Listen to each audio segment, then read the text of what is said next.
بسم الله الرحمن الرحيم. أنا الدكتور ضياء ناجي.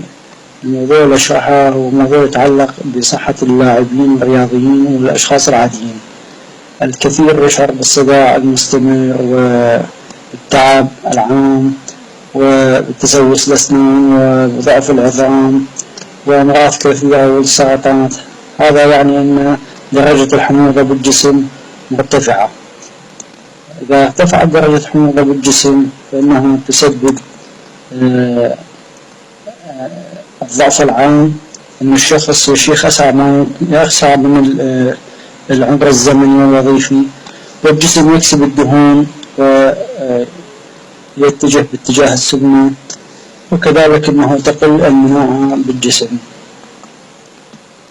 يجب أن تكون درجة الحموضة والقاعدية بالجسم 7.3 أو 7.4. فإذا ارتفعت هذه النسبة عن 7.3 أو 7.4 إلى 8 أو نقصت إلى 7 فإنها تعرض جسمك للموت وإلى ضعف بالمناعة وإلى أمراض كثيرة.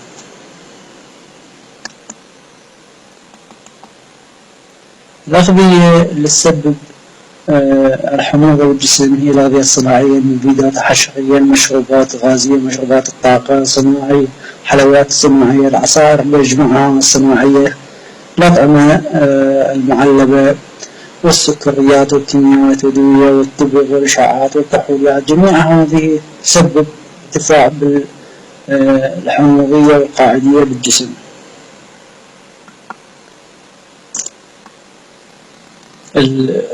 درجة الحموضة والقاعدية يجب أن تكون 7.3 أو 7.4. فإذا كانت 0 يعني أنه الجسم يتجه اتجاه حامض البطارية، وإذا كان 1 حامض المعدة، وإذا كان 2 يعني الجسم يتجه باتجاه عصير الليمون، و3 الكولا والمطر الحمضي، 4 و5 القهوة، و6 اللعاب البشري، 7 الدرجة الممتازة جدا المياه الصافية. إذا 8 درجة الحموضة الPH الآسيد هيدروجين يعني قاعدية الجسم مثل مياه البحر، وإذا 9 مثل معجون الأسنان، وإذا 10 مثل أكسيد المغنيسيوم، وإذا 11 مثل صابون اليدين، وإذا 12 مثل النشادر، وإذا 13 مثل المبيضات، وإذا 14 مثل هيدروكسيد الصوديوم.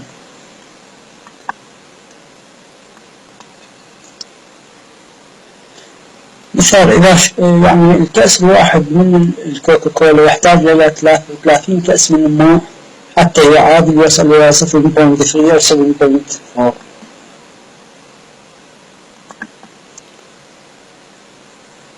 الخلايا السرطانية تصبح ساكنة وقابلة إذا كانت نسبة الحامضية أو القلوية عند النقطة 7.4 الPH. احنا مثل ما نعرف انه الدم هو ينقل ثاني اكسيد الكربون،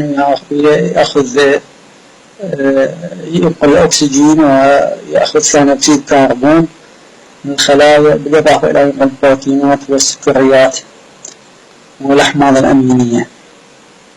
اذا كان الدم حامض او قاعدي فان جزيئات الدم تفقد شحنتها السالبة، وبالتالي نشوف انه الدم إذا فقد الشحنة السالبة فالشحنة الموجبة حتؤدي إلى أنه الدم ما ينقل الماء والأغذية والأكسجين إلى خلايا الجسم بأكملها، وبالتالي هذه الدم يكافح من أجل الحصول على الأكسجين وعلى الخلايا وعلى الأغذية، وبالتالي سوف يترسب على الأسطح التي يمر بها ولا ينفذ إلى جزيئات الخلايا التي يمر عليها، وبالتالي تحدث الأمراض وتحدث السرطانات وتحدث كثير من المشاكل وفقدان المناعة بالجسم وتسوس الأسنان وتقوس العظام وكثير من المشاكل تحدث بالجسم. أما الأغذية التي تسبب أو تحافظ على التوازن والعسل الأسود والعسل الطبيعي والفواكه بأكملها والحمضيات والجذريات، كذلك الفلفل الأحمر.